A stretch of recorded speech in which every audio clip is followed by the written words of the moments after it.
Hey, what's up guys, it's MoDzxGaming here, bringing you another tutorial, and this time it's going to be on how to set up Xbox 360 Neighborhood, which is a very useful tool you have on your computer, where you can basically transfer files from your computer through the internet to your JTAG or RGH like really quick.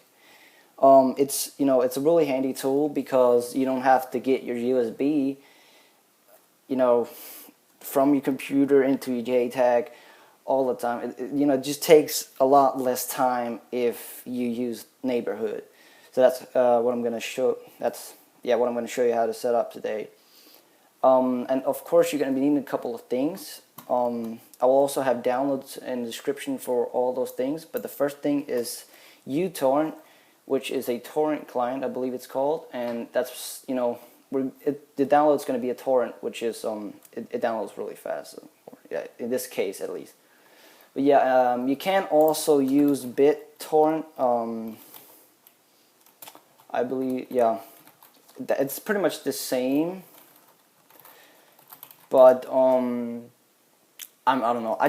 I recommend uTorrent, and that's what I use. But it's pretty much the same. Yeah, so that's that. You're also going to be needing the torrent file. Of course, I'm going to be leaving it down in the description for this as well. Yeah, and the xbdm.xdx, which is a plugin for your JTAG. You're going to have to, you're going to have to set this as a plugin for you to be able to connect.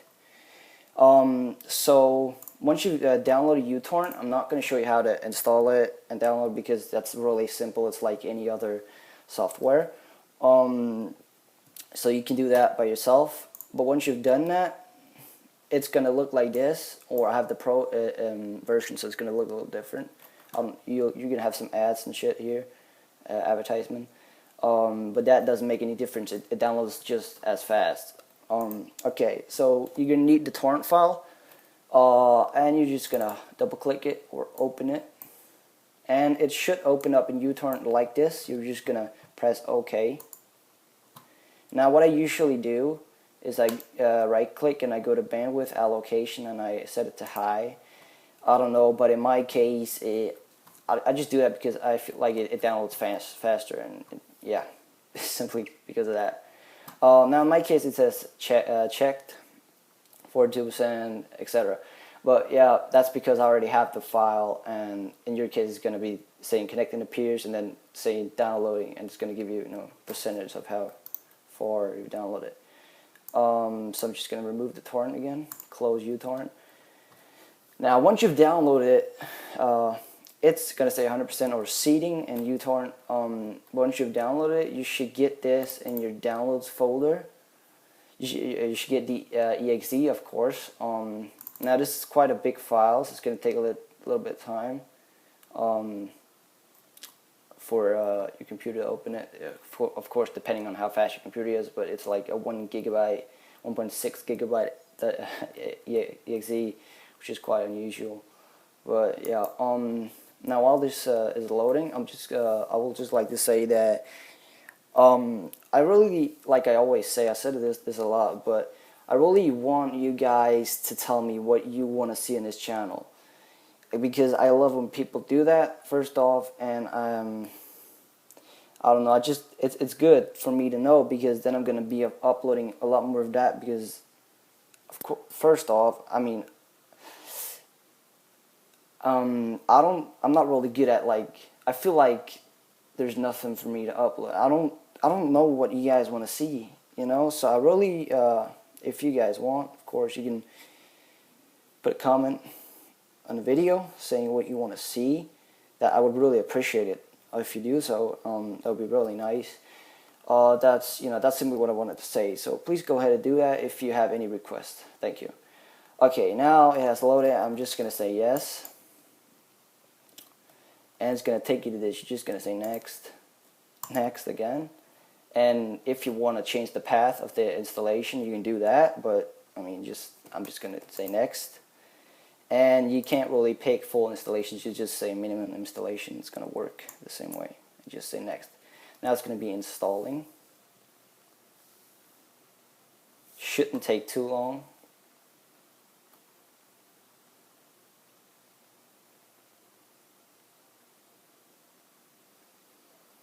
it's taking a little longer than I've anticipated, but that doesn't matter.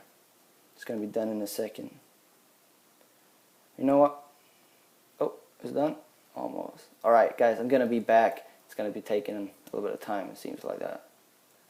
So I'm going to be back in. No, it's finished. Holy crap. Alright. Yeah, it downloaded. Sorry, I was just about to like pause the video and, you know, wait until it's finished. But it didn't take as long as I thought. So you're just going to hit finish. Now you're going to, well, it's going to send you this. I don't know why it's doing that, but that does not matter. I'm going to see if I can search for it.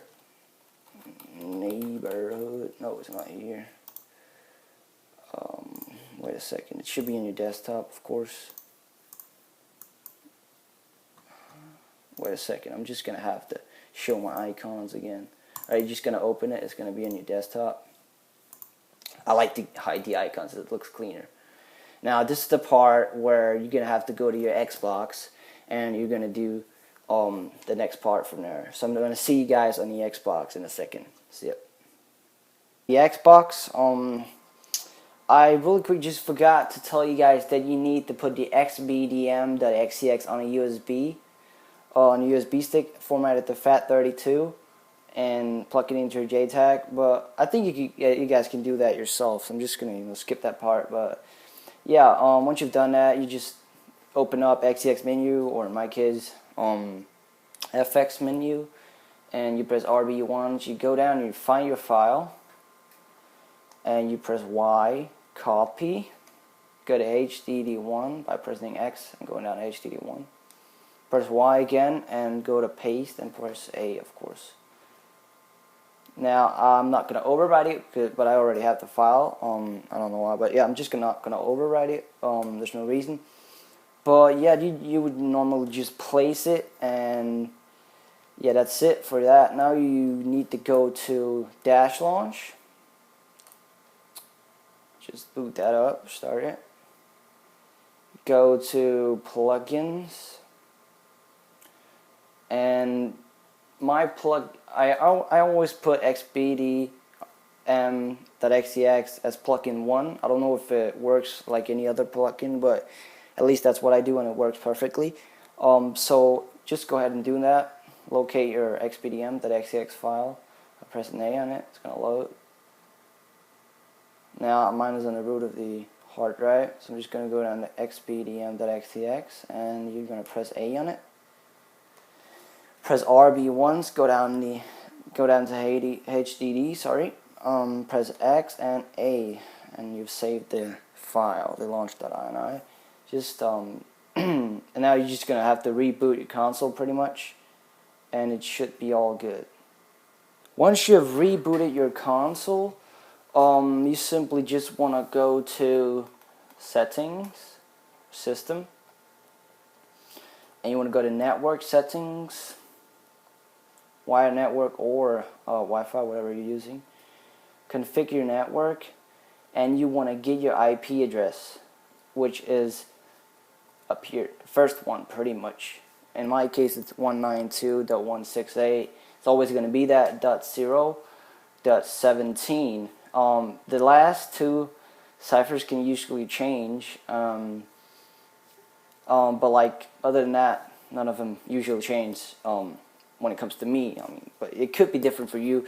Just type in, yeah, pretty much you're just gonna get that code right and write it down, or well, yeah, look at it and remember it, or or you're just gonna need the IP address pretty much. But what you need to do now is go back at the PC, and I will explain and show you guys what to do next. Now back at this screen is where you're gonna need your IP. And I just turned off my console because I'm stupid as fuck. But you're gonna need your IP, and your console needs to be turned on, and you need what is it called? You need your IP address, and you need what am I talking about? You need your an active internet connection. It could be Wi-Fi. In my case, it is a wired network. So you're gonna need your IP. I'm not sure if my console is actually running right now, but what you would do is go to yeah, just double click on that, add Xbox 360, go to next, and this is the Xbox name or IP address. In my case it was 192.168.0.17, and you're gonna press next. And you if you want to use RT tools and stuff, you should put it to default console, and yeah, just do that anyways actually, because that's how it's gonna find your console. And press next and finish.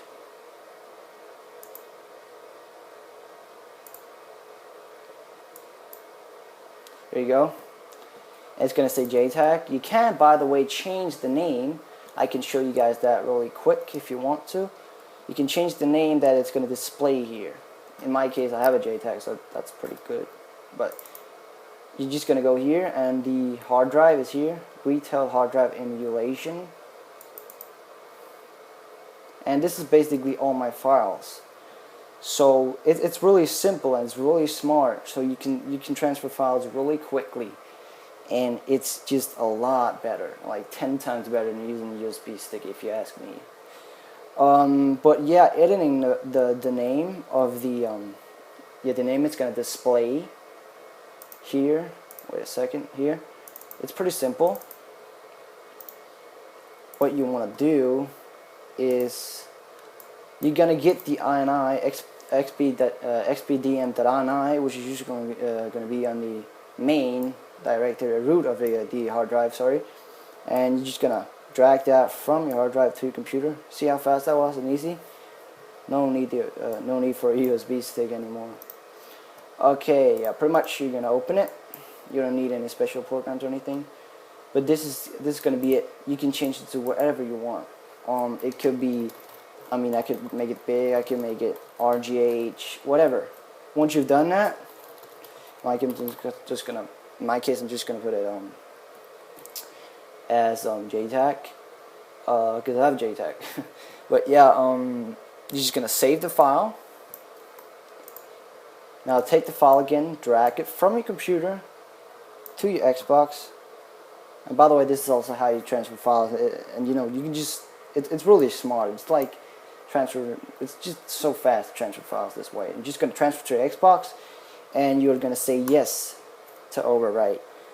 And I don't know if it's now. I can check. Wait a second. I can try and delete it and add the console again. Just gonna add the console again. 192.168.0. Oh, space 17. Next. No.